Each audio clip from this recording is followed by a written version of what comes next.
Assalamualaikum warahmatullahi wabarakatuh. Apa kabar semuanya anak-anak yang solih dan solihah? Semoga kita semua dijaga oleh Allah Subhanahu wa Ta'ala, dilindungi dari segala mara bahaya. Semoga kita dikuatkan, disehatkan. Amin ya rabbal alamin. Kita lama banget ya nggak bertemu, dan kita juga lama juga nih liburannya. Pasti kangen. Ustazah sih kangen sama kalian, tapi kangennya kita ternyata harus kita terima dengan penuh kesabaran karena kita belum bisa bertemu karena pandemi yang masih melanda Indonesia dan juga seluruh dunia. Kita berdoa semoga pandemi ini segera berakhir dan orang-orang yang sakit disembuhkan oleh Allah, dikuatkan. Amin ya robbal alamin. Hari ini kita akan belajar bahasa Indonesia ya. Wah, kayaknya harus senang kalau kita belajar bahasa, karena bahasa itu sebagai alat untuk kita berkomunikasi dengan orang lain. Ketika kita mau menyampaikan pesan, agar pesan itu bisa sampai kepada orang lain dengan baik, ya maka kita harus berkomunikasinya benar. Makanya kita penting untuk belajar bahasa tadi ya. Jangan sampai ditangkap maksud kita begini, ditangkap oleh orang lain salah, akhirnya wah bisa gawat deh. Nah, oleh karena itu harus semangat nih belajar bahasa Indonesianya ya, agar kita juga mudah mengungkapkan rasa syukur kita kepada Allah, rasa terima kasih kita kepada orang tua, kepada teman kita gitu, atau misalkan menyatakan perasaan sayang kita kepada keluarga kita, kepada teman kita, atau menyatakan rasa bela sungkawa kepada orang yang terkena musibah misalkan. Nah, itulah pentingnya kita belajar bahasa. Kali ini kita akan belajar tentang fabel. Apa sih fabel itu? Nah, fabel adalah cerita tentang kehidupan binatang yang berperilaku menyerupai manusia. Nah, fabel ini termasuk cerita fiksi, artinya cerita yang hayalan, cerita rekaan, cerita yang bukan dari kehidupan nyata. Nah, ini disebutnya kan cerita fiksi. Fabel juga disebut sebagai cerita moral karena di dalam cerita fabel ada pesan di dalam cerita tersebut yang berkaitan erat dengan moral. Jadi dalam cerita fabel itu ada pesan-pesan moral yang ingin disampaikan kepada kita semua. Nah, bagaimana sih contoh fabel tersebut? Yuk kita saksikan bersama-sama. Ini adalah salah satu cerita fabel.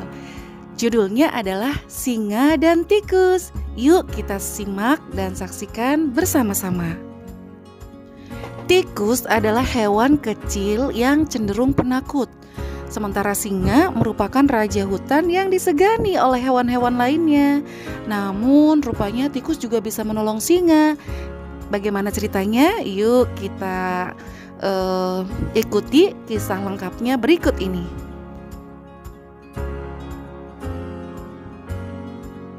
Pada suatu siang yang cerah, tikus sedang berjalan menuju rumahnya atau pulang. Ia ingin segera sampai di rumah. Ia tidak terlalu memperhatikan lingkungan di sekitarnya. Kemudian ternyata dia melewati muka singa. Singa terbangun gara-gara tikus. Ia merasa kesal sekali. Mimpi indahnya buyar seketika. Ia bermaksud membuat perhitungan dengan tikus. Binatang yang lainnya yang melihat kejadian itu pada ketakutan semua.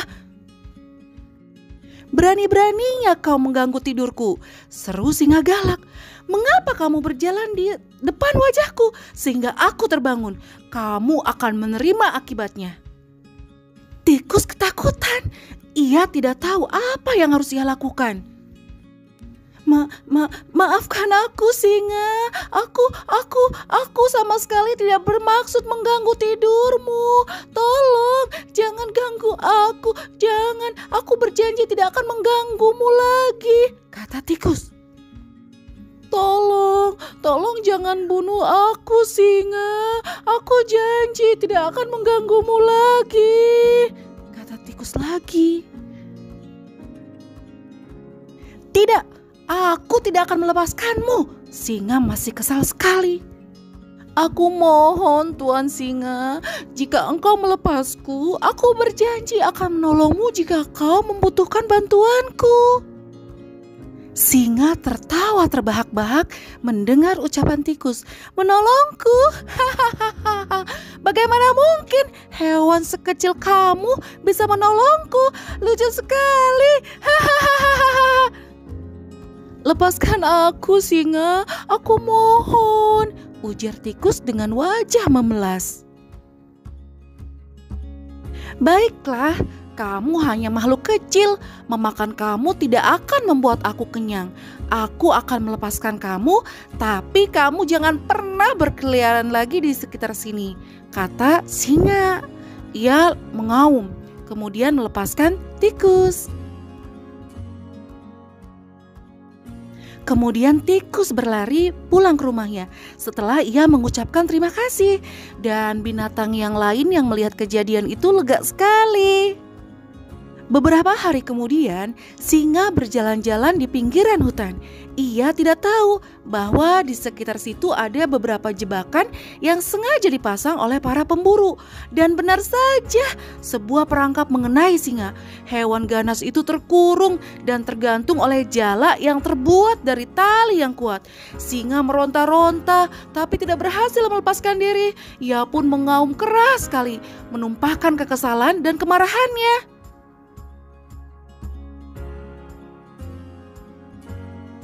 Beberapa hewan melihat singa terjebak, lalu mereka memberitahu tikus. Akhirnya tikus berlari dengan cepat ke arah singa.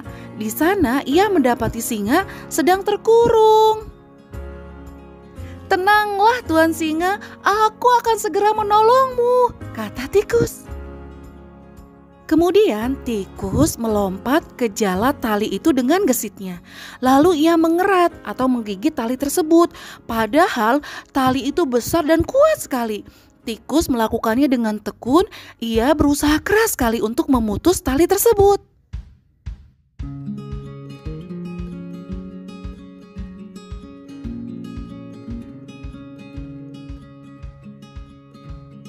Setelah beberapa lama, akhirnya jala tali yang mengurung singa itu putus di beberapa bagian sehingga singa bisa melepaskan diri. Dengan begitu, selamatlah singa dari ancaman para pemburu. Terima kasih tikus, kamu benar-benar telah menolongku, ujar singa. Akhirnya mereka pulang bersama. Tikus digendong oleh singa dan mereka bersahabat.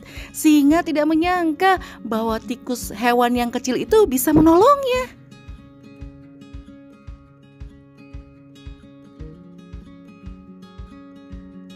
Pesan moral dari kisah fabel singa dan tikus ini adalah jangan kalian meremehkan sesuatu yang mungkin dianggap lebih kecil atau lebih lemah dari kita. Dalam kondisi tertentu bisa saja yang kecil itu malah akan menolong kita. Dia punya kekuatan yang lebih dari yang kita bayangkan. Oleh karena itu, selalulah berbuat kebaikan dan membalas kebaikan orang lain dengan kebaikan. Oke? Masya Allah. Nah, itu tadi cerita fabel singa dan tikus. Kalian bisa menerimanya dengan senang kan? Dan kalian tentu saja pasti punya cerita yang lainnya. Oke, nanti ceritakan ya cerita hewan yang kalian pernah tahu. Sampai di sini dulu ya. Nanti kita ketemu lagi. Terima kasih. Assalamualaikum warahmatullahi wabarakatuh. Dah.